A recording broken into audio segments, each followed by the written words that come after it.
Hello student, इलेक्ट्रोस्टैट का ये continuous 22वां video है 22nd। और आज के लेक्चर में हम आपको बताएंगे कम्बिनेशन ऑफ कैपेसिटर्स, और फिर हम लोग इस पर तरह तरह का प्रॉब्लम्स भी करेंगे। सबसे पहले हम लोग देखते हैं कम्बिनेशन ऑफ कैपेसिटर्स कितने तरह से हो सकता है। तो दो तरह का होता है, सीरीज कॉम्बिनेशन और पैरेलल कॉम्बिनेशन। अब सीरीज और पैरेलल का जो मेन उसका प्रॉपर्टीज होता है वो जानना जरूरी है कि सीरीज कॉम्बिनेशन में कौन कौन सी अंदर से चार्ज और पोटेंशियल से रिलेटेड कौन कौन सा बात कनेक्टेड है, ये प्रॉपर्टीज में हम लोग पहले समझते हैं। पहला प्रॉपर्टीज है all the capacitors are connected in same path between two points। हमारे पास बहुत सारा कैपेसिटर्स होता है, हम लोग तीन का एग्जाम्पल लेकर के चल रहे हैं। C1, C2, C3 तीन कैपेसिटर्स है। और प्रॉपर्टीज में क्या कहता है कि सीरीज कॉम्बिनेशन हम लोग तब बोलेंगे जब एक ही पाथ में सारे कैपेसिटर्स एक के बाद दूसरा, दूसरे के बाद तीसरा ऐसे कनेक्टेड हो, दो गिवन पॉइंट के बीच में। ए और बी जो गिवन पॉइंट्स है और दोनों के बीच एक ही पाथ है, दो पाथ नहीं है, और दोनों पाथ के बीच जितने कैपेसिटर्स लगे हैं सब एक ही पाथ में। दूसरा है charge stored on each capacitor is same. अब ये कॉम्बिनेशन है, इसमें जब तक हम लोग सोर्स वोल्टेज नहीं लगाएंगे चार्ज स्टोर नहीं होगा। ये दूसरा प्रॉपर्टीज क्या कहता है कि यदि वोल्टेज हम लोग जोड़ दिए, सोर्स वोल्टेज यदि दे दिए, तो हर एक कैपेसिटर पर जो चार्ज स्टोर होगा वो सेम होगा, चाहे कैपेसिटेंस कुछ भी हो, उससे मतलब नहीं है। यदि कैपेसिटर्स का कैपेसिटेंस अलग अलग भी है तो सेम चार्ज डेवलप होगा। तीसरा है algebraic sum of voltage drop और potential difference of all capacitors. अब यहाँ पर हम लोग V वोल्ट का सेल लगाए हैं, ये सप्लाई वोल्टेज है, और यही वोल्टेज अंदर जाकर के कैपेसिटर पे ड्रॉप हो जाता है, इसलिए इसका नाम वोल्टेज ड्रॉप भी है। हम लोग पोटेंशियल डिफरेंस भी बोलेंगे। ये सप्लाई वोल्टेज हमारा V वोल्ट है, ये लिया V1, ये लिया V2, ये लिया V3। So algebraic sum of voltage drop of all capacitors is equal to applied voltage to combination. Combination में जितना वोल्टेज दिया गया है वो किसके बराबर होगा, जितने कैपेसिटर्स लगे हुए हैं सबका जो पोटेंशियल डिफरेंस होगा उनके अलजेब्रिक सम के बराबर होगा। फोर्थ प्रॉपर्टीज है reciprocal of equivalent capacitance is equal to, यानी कि जो इस कॉम्बिनेशन का जो रेसिप्रोकल होगा, कॉम्बिनेशन का जो इक्विवेलेंट कैपेसिटेंस होगा उसका रेसिप्रोकल जो होगा, देखिए यहाँ पर लिखा हुआ रेसिप्रोकल, वो सारे कैपेसिटर्स के रेसिप्रोकल सम के बराबर होगा। मान लेते हैं इसका इक्विवेलेंट कैपेसिटेंस C है, तो 1/C equal to 1/C1 plus 1/C2 plus 1/C3। Students, एक चीज़ आपको समझना चाहिए कि हम लोग बार बार इक्विवेलेंट वर्ड यूज़ करते हैं, इसका मतलब क्या होता है, चाहे सीरीज हो या पैरेलल हो, इक्विवेलेंट का मतलब होता है एक जैसा। किस सेंस में एक जैसा? तो हम लोग एग्जाम्पल ले सकते हैं कि चार बच्चे यदि एक एडल्ट के बराबर काम करते हैं एक दिन में, तो 1 adult is equivalent to 4 children but in the sense of only work. उसके उम्र के अनुसार नहीं, चेहरे के अनुसार नहीं, उनके मोटापे के अनुसार नहीं, बल्कि काम करने को लेकर के चार बच्चे जितना काम करते हैं उतना एक एडल्ट करता है। तो 1 adult is equivalent to 4 children in the sense of doing work. यहाँ पर हम लोग एग्जाम्पल आप लेकर के उसी तरह से समझिए कि कैपेसिटर बिना चार्ज, बिना वोल्टेज का चार्ज स्टोर नहीं करता है। तो इक्विवेलेंट कैपेसिटेंस करने का मतलब हुआ दो या दो से ज़्यादा कैपेसिटर्स किसी सेल से जितना चार्ज को ड्रॉ करता है या स्टोर करता है, उतना ही चार्ज यदि एक सिंगल कैपेसिटर करे उसी सोर्स से, उसी वोल्टेज से, तो हम लोग उस सिंगल कैपेसिटर को सबका इक्विवेलेंट बोलते हैं। तो जब भी हम लोग इक्विवेलेंट कैपेसिटेंस की बात करेंगे तो सबसे पहला पॉइंट आता है कि जितना चार्ज, जितना कैपेसिटर लगा हुआ है या तो सीरीज में या पैरेलल में, वो सारे मिलकर के जितना चार्ज स्टोर करेंगे किसी सोर्स वोल्टेज से, उतना ही यदि एक सिंगल कैपेसिटर स्टोर करता है तो हम लोग उस सिंगल को सबका इक्विवेलेंट कहेंगे। तो रेसिप्रोकल इसका फॉर्मूला बन गया। इक्विवेलेंट कैपेसिटेंस निकालने के लिए सीरीज में ये रेसिप्रोकल सम होता है। लास्ट प्रॉपर्टी है equivalent capacitance of combination is less than least capacitance of combination. पूरा कॉम्बिनेशन का जो इक्विवेलेंट कैपेसिटेंस होगा, रेसिप्रोकल सम जो होगा, उसका वैल्यू उस कॉम्बिनेशन में जो सबसे कम कैपेसिटेंस लगा हुआ है उससे भी कम होगा। ये कंफर्म है, एक रूल बन गया, एक प्रॉपर्टीज है इसका। आगे लोग देखते हैं पैरेलल कॉम्बिनेशन।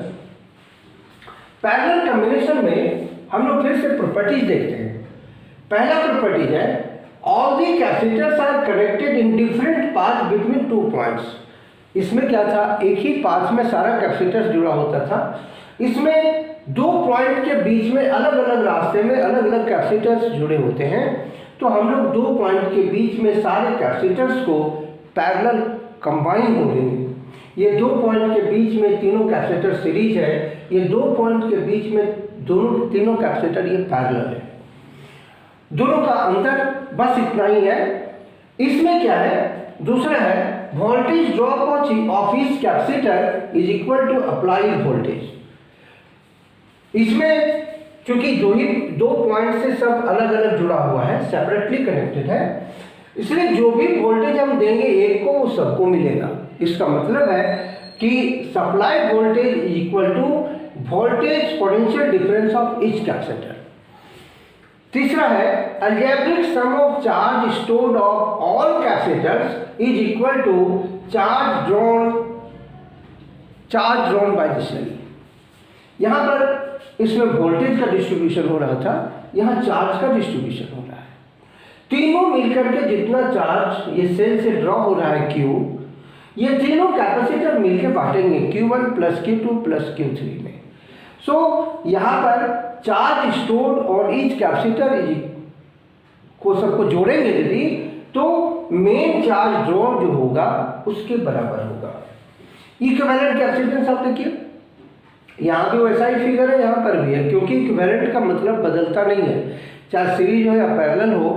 इक्विवेलेंट कैपेसिटेंस का मतलब आपको बता ही दिए कि दो या दो से ज़्यादा कैपेसिटर किसी सेल से जितना चार्ज ड्रॉ करता है उतना ही चार्ज यदि एक सिंगल कैपेसिटर ड्रॉ करे तो हम लोग उसको इक्विवेलेंट बोलेंगे। फोर्थ में देखिए कि ये फोर्थ में equivalent capacitance is equal to the algebraic sum of all the capacitance. जो इक्विवेलेंट कैपेसिटेंस का जो फॉर्मूला होगा, जैसे इसमें रेसिप्रोकल सम था, इसमें अलजेब्रिक सम है। So C is equal to C1 plus C2 plus C3। Last में इसका प्रॉपर्टी एक देखते हैं, equivalent capacitance is greater than largest capacitance of combination. इसका जस्ट उल्टा, इसमें इक्विवेलेंट कैपेसिटेंस जो सबसे कम होगा उससे भी कम होगा वो इक्विवेलेंट। और इसमें क्या जाता है कि कॉम्बिनेशन में जो सबसे ज़्यादा कैपेसिटेंस है उससे भी ज़्यादा होगा इक्विवेलेंट कैपेसिटेंस। ये इसका प्रॉपर्टीज हुआ। और अब हम लोग देखते हैं कि इक्विवेलेंट कैपेसिटेंस डिफरेंट नेटवर्क का या मिक्स्ड कॉम्बिनेशन का कैसे निकालेंगे। अगला टॉपिक है इक्विवेलेंट कैपेसिटेंस। स्टूडेंट्स, हमने varieties of combination of capacitors को दिखाया है बोर्ड पर। आप कम से कम इतना यदि प्रैक्टिस कर लें तो हर तरह के इक्विवेलेंट कैपेसिटेंस निकालने का आपको एक तरीका मालूम हो जाएगा। अलग अलग देखिए स्ट्रक्चर, ये बनावट जो है, कनेक्शन जो है, तार का फैलाव जो है वो डिफरेंट टाइप से है, लेकिन आपको इसका रूट समझना पड़ेगा। ये रूट कहने का मतलब, जैसे ये पहला कॉम्बिनेशन है, आप देखिए एक तार यहाँ जुड़ा हो, एक यहाँ जंक्शन है, लेकिन दोनों जंक्शन के बीच में कोई कैपेसिटेंस नहीं है। इसका मतलब ये पॉइंट यहाँ पर यदि होगा तो कोई हर्ज नहीं है, क्योंकि जब तक हम लोग डायग्राम को शॉर्ट आउट नहीं करेंगे तब तक आप इसका सॉल्यूशन नहीं निकाल पाएंगे। क्वेश्चन में दिया हुआ है find equivalent capacitance between A and B. हर फिगर में ए और बी दो पॉइंट है और दो पॉइंट के बीच इक्विवेलेंट कैपेसिटेंस निकालना है। पहला ही क्वेश्चन आप पहले देखिए, ए और बी के बीच में जो फिगर है आपको दिखाई पड़ रहा है। कैलकुलेशन आसानी से कर सके उसके लिए सारा कैपेसिटेंस हमने सी लिया है। अब कुछ भी ले सकते हैं, कुछ भी हो सकता है, लेकिन आसानी से आपको हम बता सकें उसके लिए सब कुछ सी लिया है। अब इस पॉइंट, इस ए और बी के बीच इक्विवेलेंट कैपेसिटेंस निकालने के लिए इस डायग्राम को थोड़ा सा शॉर्टकट करना होगा।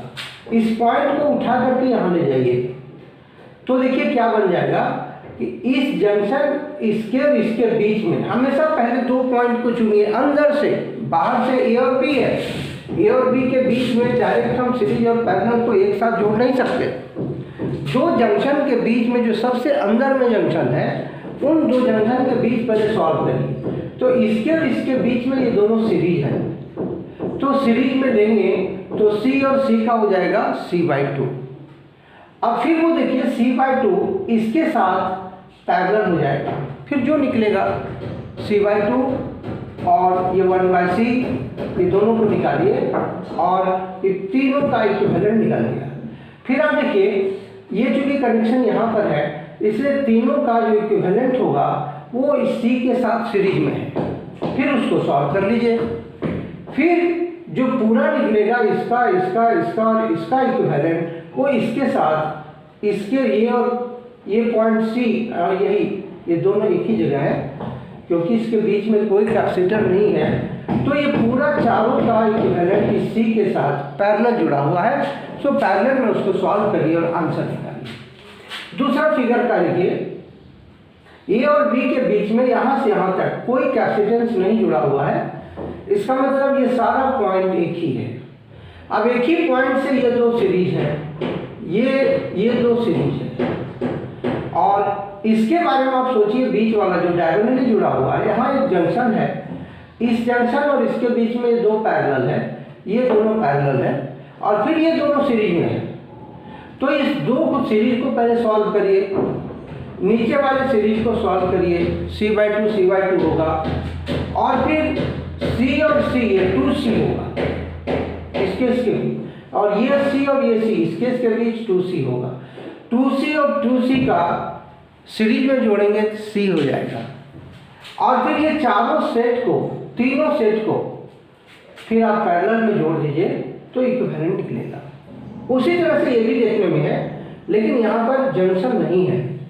ये और भी आसान है, ये दो पॉइंट के बीच में ये दोनों सीरीज है, ये दोनों सीरीज है, ये दोनों सीरीज है, ये दोनों सीरीज है, और फिर चारों से पैरेलल है। अपना आप निकालते रहिए। इस केस में देखिए कि ये और बी के बीच हमें निकालना है। यहाँ देखने में लग रहा है कि ये 1 2 3 ये सब पैरेलल में जुड़ा हुआ है, लेकिन नहीं जुड़ा हुआ है। ये और ये पैरेलल है, ये पैरेलल नहीं है क्योंकि इसका कनेक्शन यहाँ पर है। इससे पहले दोनों को सॉल्व करिए। दो जंक्शन के बीच में पहले ये C और C 2C हो गया, और ये 2C इसके साथ सीरीज है, फिर उसको सॉल्व कर लीजिए। फिर ये तीनों सेट का जो इक्विवेलेंट है वो इसके साथ पैरेलल है, फिर उसको भी सॉल्व कर लीजिए। फिर ये चारों सेट का इक्विवेलेंट इसके साथ सीरीज में है, फिर निकल जाएगा। यहाँ पर देखिए उसी तरह से ये और बी यहाँ पर है, लेकिन कितने तरह से तार को घुमाया हुआ है। सबसे पहले आप यहाँ से यहाँ डायरेक्ट नहीं जा सकते, तो ऐसे घूमिए। ये दोनों सीरीज है इसके बीच में, तो ये दोनों सीरीज को सॉल्व करिए। फिर इक्विवेलेंट इसके साथ पैरेलल है, फिर उसको सॉल्व करिए। फिर तीनों का इक्विवेलेंट इसके साथ सीरीज है, फिर उसको सॉल्व करिए। फिर ये चारों का इक्विवेलेंट इसके साथ पैरेलल है, फिर उसको सॉल्व करिए। और ये पांचों का इक्विवेलेंट इसके साथ सीरीज है, फिर सीरीज में निकालिए।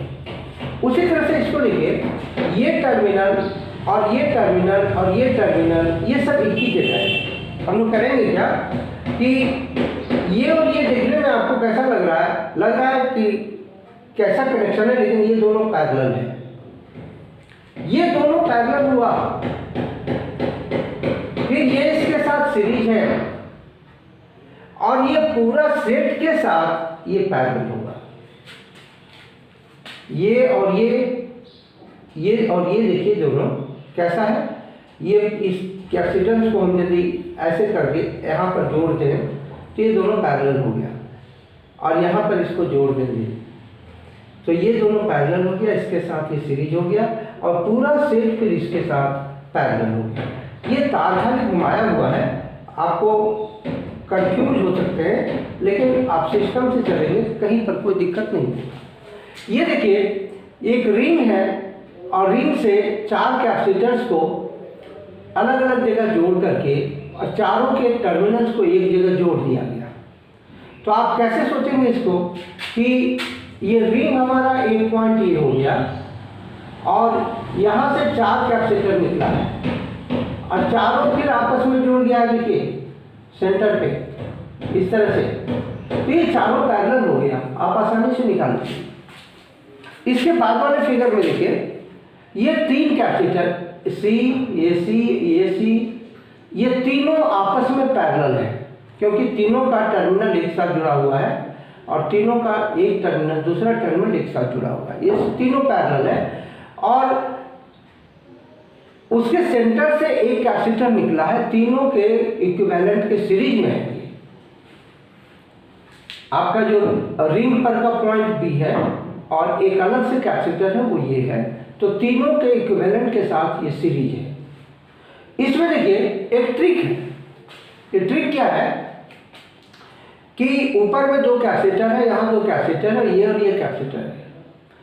तो यदि आप ए को पॉजिटिव टर्मिनल और बी को निगेटिव टर्मिनल मानते हैं, तो इस कैपेसिटर और इस कैपेसिटर को गौर करिए, पॉजिटिव टर्मिनल यहाँ से और पॉजिटिव टर्मिनल यहाँ से, तो कैपेसिटर का 2 पॉजिटिव प्लेट के बीच में कैपेसिटेंस नहीं होता है, और ये 2 निगेटिव के बीच में कैपेसिटेंस नहीं होगा, इसलिए दोनों को आप कैंसिल कर दीजिए। ये डिजाइन में केवल डिजाइनिंग किया हुआ है, इसका कोई मतलब नहीं है, यहाँ चार्ज स्टोर नहीं होगा। तो ये फिर बच गया, ये 2 ऊपर और 2 नीचे, दोनों सीरीज है, ये भी सीरीज है, फिर दोनों से पैरेलल है। उसी तरह से यहाँ पर देखिए तरीका तो ऊपर वाला ही है, लेकिन एक तो बीच में जोड़ दिया गया है। ये किनारे वाला दोनों ऊपर वाले तरीके से कैंसिल हो जाएगा, बीच वाला कैंसिल होगा व्हीटस्टोन बैलेंस व्हीटस्टोन ब्रिज से। C1/C2 = C3/C4 रेशियो इक्वल हो गया, इसलिए ये भी कैंसिल हो जाएगा। तो केवल ये 2 और ये 2 बचेगा, ये बीच वाला तीनों खत्म हो जाएगा। ये देखिए इनफाइनाइट सीरीज है। इनफाइनाइट सीरीज को सॉल्व करने के लिए हम लोग एक टर्मिनल को छोड़ करके, एक सीढ़ी को छोड़ करके बाकी का इक्विवेलेंट C मान लेते हैं, और उसको फिर C रख करके फिर ये छोटा हो जाएगा सर्किट, फिर आप सॉल्व करिए, क्वाड्रेटिक इक्वेशन आएगा और इक्विवेलेंट निकलेगा। इसमें फिर देखिए बैलेंस व्हीटस्टोन ब्रिज वाला कहानी है। ये पहले इसको देखिए, C1/C2 = C3/C4, बीच वाला कैंसिल हो गया। फिर C2/C3 उसी तरह से जैसे इधर किया वैसे ही ये कैंसिल हो जाएगा, ये हो जाएगा, ये हो जाएगा, ये बीच वाला ये 6 कैंसिल हो जाएगा। ये 4 सीरीज में, फिर 4 सीरीज में, फिर 4 सीरीज में, और फिर 4 ये तीनों से पैरेलल में ऐसा हो जाएगा। ये देखिए थोड़ा डिफरेंट टाइप का है। इक्विवेलेंट कैपेसिटेंस, इसमें एक कैपेसिटर को 2 भागों में बांटा गया हॉरिजॉन्टल, सो इसका एरिया डिवाइड हो गया A/2, इधर डाइलेक्ट्रिक K1 है, इधर K2 है। तो इसको आप समझ सकते हैं ऐसा कि एक ही कैपेसिटर को 2 भागों में बांट दिया गया ऐसे, इसलिए दोनों सेट पैरेलल हो गया। पैरेलल में रख करके A/0/D इसका हो गया A/0/2D, 2 किस लिए, एरिया को डिवाइड किया। यहाँ पर क्या है, एक ही कैपेसिटर को 2 भागों में बांट करके सीरीज में दिखाया गया है। इसमें D हाफ हो गया है, इसमें ये हाफ हुआ है, इसमें D हाफ हुआ है, A/0/D/2 और ये ε0/D/2, ऐसे करके ये दोनों सीरीज में आपने। इसको देखिए, ये टर्मिनल ये है, इसमें प्लेटिंग करना होगा। 1 2 3 4 5 प्लेट है। 1 और 2 के बीच में ये है सपोज नेगेटिव, ये है पॉजिटिव, तो ये निगेटिव और पॉजिटिव के बीच एक कैपेसिटर हुआ। फिर ये प्लेट दोनों तरफ काम करेगा, ये निगेटिव और ये पॉजिटिव के बीच दूसरा, फिर ये निगेटिव और ये पॉजिटिव के बीच तीसरा, फिर ये निगेटिव, ये पॉजिटिव और ये निगेटिव के बीच चौथा। 1 2 3 4 कैपेसिटर, चारों पैरेलल में जुड़ा होता है। लेकिन ये थोड़ा सा अलग हट करके है, इसमें हम करके दिखा दे रहे हैं। आप देखिए, इसमें प्लेटिंग पहले डालिए, 1 2 3 4 5 नंबर का प्लेटिंग। तो 1 को पहले लीजिए, आप लीजिए 1 को ऐसे, और 2 को आप सीधे ये मान लीजिए, ये यहाँ 2, फिर 2 और 3 के बीच में एक कैपेसिटर है, तो 2 को आप ऐसे लीजिए, और 3 हमारा ये प्लेट हुआ, 3 जुड़ा हुआ है ऐसे, देखिए इस तरह से हो गया। फिर 3 और 4 के बीच में लीजिए, 1 2 2 3, और 3 और 4 के बीच में 3 हमारा देखिए यहाँ पर है, 3 ये हुआ, और 4 हमारा जुड़ा हुआ है पॉजिटिव टर्मिनल B हो गया। फिर 4 और 5 के बीच में, तो ये हो गया 4 हमारा, और ये 5 जुड़ा हुआ है 1 से या 3 से, तो देखिए ऐसा हो गया। ये दोनों पैरेलल, ये दोनों पैरेलल, और फिर बाकी दोनों सीरीज में। उसी तरह से कोशिश करिए आप, जो तरीका अभी हमने आपको बताया वही तरीका आप इसमें भी लागू करिए।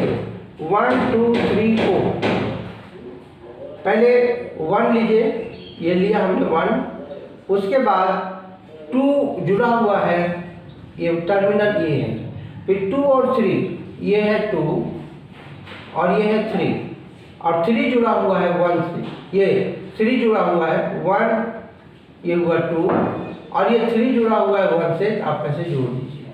फिर 3 और 4 देखिए, तो 3 जुड़ा हुआ है, 3 और 4, 3 तो आपका यहाँ पर है 3, और 4 है आपका B, देखिए ये 4।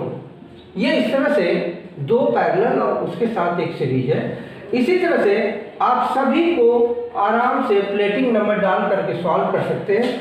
यदि इसमें कोई प्रॉब्लम आए तो आप एक बार हमें ज़रूर याद करिएगा, हम फिर आपको डिटेल में बता देंगे, क्योंकि सॉल्यूशन लिख करके भेजेंगे तो आपको समझ में नहीं आएगा। इसलिए आप हमें कमेंट में ज़रूर लिखें या फ़ोन करके बात करें। स्टूडेंट्स, आज का क्लास इलेक्ट्रोस्टैट का यहाँ ख़त्म होता है। हम लोग ये 22वां लेक्चर है। इलेक्ट्रोस्टैट का फर्स्ट चैप्टर से लेकर के आखिरी चैप्टर तक 22 लेक्चर वीडियो लेक्चर बना हुआ है। आप यदि गौर से उसको सुनेंगे और उससे रिलेटेड नोट्स आप देखेंगे तो आपको, हमें लगता है कि आपका 90% प्रॉब्लम आपका ख़त्म हो जाएगा नोट्स को लेकर के या टॉपिक को समझने को लेकर के। इसके बाद हम नेक्स्ट यूनिट शुरू करेंगे करंट इलेक्ट्रिसिटी।